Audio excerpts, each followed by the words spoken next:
Now we're outside EDSA. This is, the celebration is just right there, but there's a commotion here because some supporters of President Duterte, who call themselves basically by the name of Duterte Youth, have come here and say they're coming here to basically defend the president, whom they say are being attacked at, right outside the celebration. Look at me. Look at me. Huh? Deny your conscience. Look at me. Hindi ka makatingin, ano? Huh? You can't even look. Do what? Look at me. Look at me. Now tell me. Tell me. Gusto mo ba si Duterte? No, of course. He's not responsible for 7,000 deaths? Still being investigated. Okay, great. Lie to yourself. Lie to yourself. You're an intelligent guy. But you know what? Hindi mo matanggap na talagang deluded ka. Are you a Filipino citizen, sir? Yes, Why are there issues that you're already living in this country? because you're inventing it. Your trolls are inventing it. I have 2 citizenships. Filipino and senior.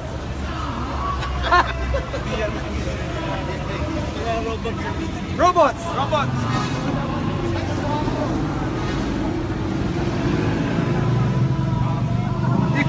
Before Duterte, were you against killing? Yes. What happened? Ask yourself. What happened? Why did you sell your soul? Ultimately, when you die, you will answer that. I'm asking it now so you don't have to wait till you die. Be honest with yourself.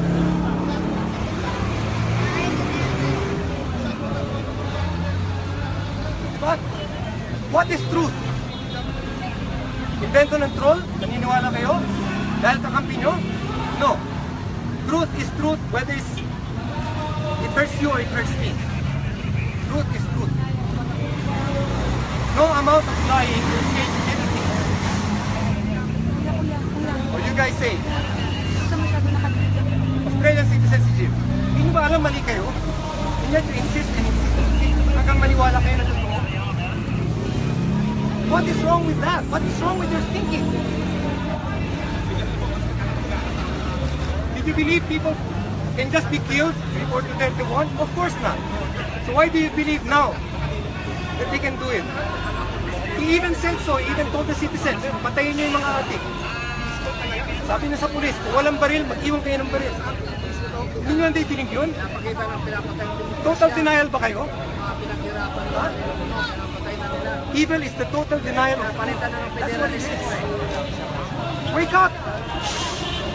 Pilipino tayo.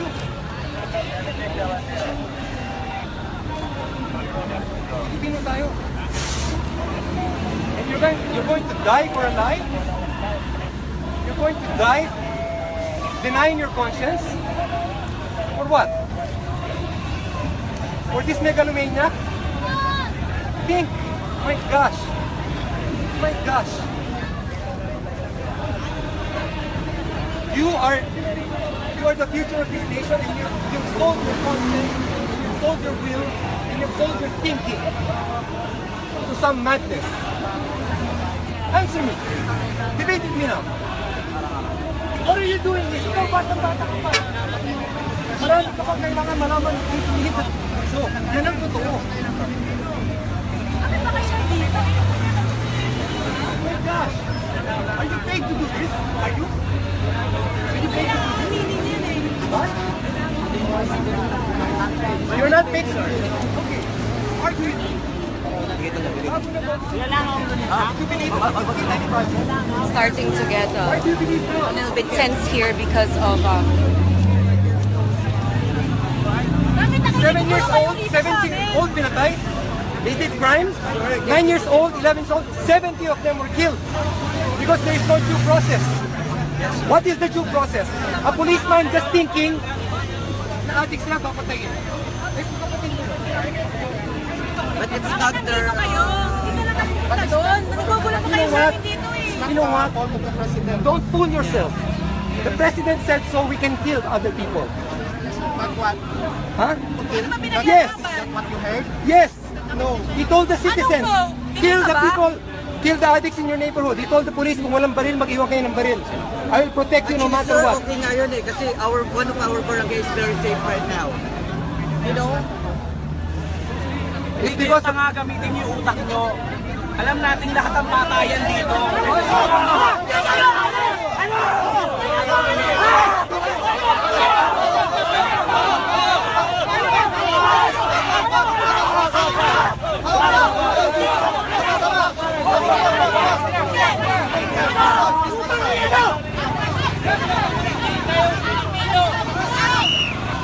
This is my country,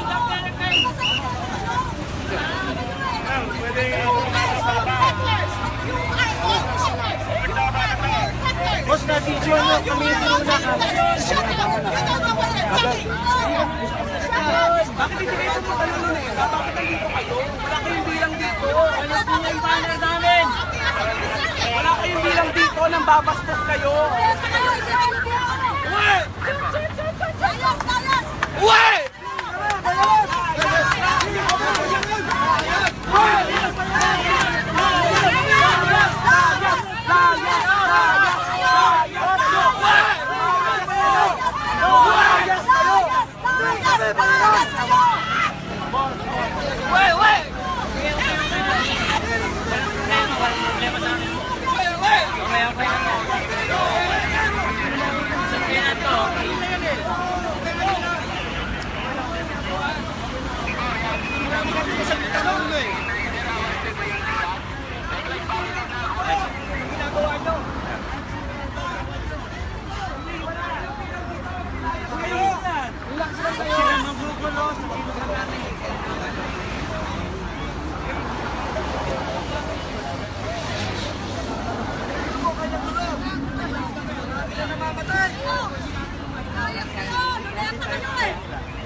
So what we've just witnessed basically is a clash between a few members of the group called Duterte Youth. They call themselves members of Duterte Youth, and several incensed members of those organizers of the rally of the People Power Anniversary.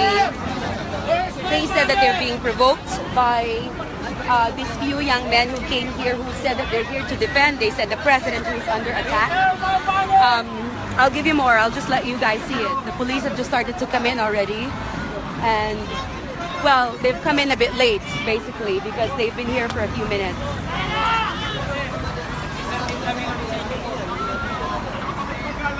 Opo, galang din kami. Nasaan yung banner namin? Alis kami. para kaming kumakain, inihian yung pagkain namin eh. Huwag naman ganon. Please lang, please. Please. Naisip na kami, di kami sasalat, nula kami ng tinuna. Kanina pa naman pare, logic na lang ang gamitin Hindi kami namin. gumagalaw. Ayaw tayo putak ng Pilipino po. Nasaan ang banner namin? Mali yung Sir, hindi. Ang banner namin, nasaan? Hanapin mo na lang. Huwag kayong magmumura sa akin. Kami, wala kami namumura. So, despite that, those members of this group, Duterte Youth, say they don't want to leave. It's also their right to be here. We're now here. The police have set up a cordon basically to try to separate those celebrating the People Power Revolution and members of Duterte.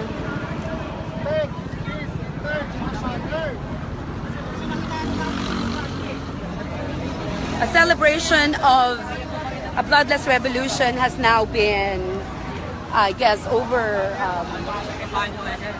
taken by this incident. Natatakot kayo. There's one man asking for the information of this guy, and Natatakot kayo. Kayo nagkana na yung mga pangalan. asking for the number of the journalists, basically questioning what work he's doing here. Eh, yung ginagawa niya, paninilang karapatan yan eh. Kayo rin naman eh. Pinipigilan nyo kami mag-rally dito eh. Hindi namin pinipigilan, wala kami sasagot. So we're wondering what the police. I'll just show you again. I mean, things are quite fluid here. Extend.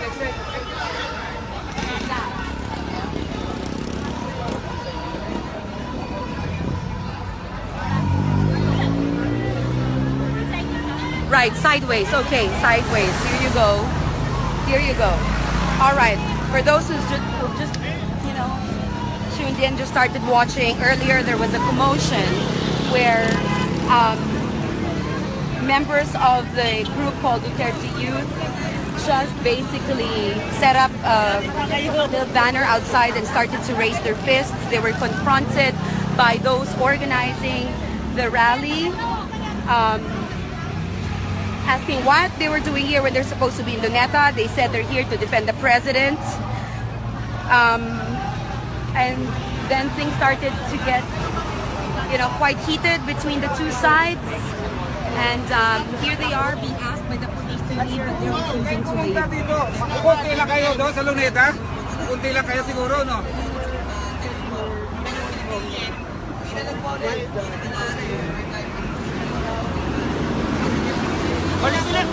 Hindi pagpigil ang balak nyo, ba't nandito kayo?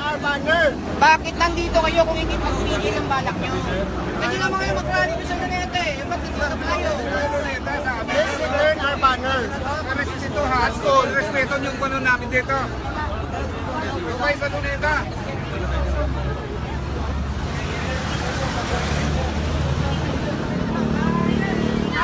All right, so they're about to leave, and I have to do my live now.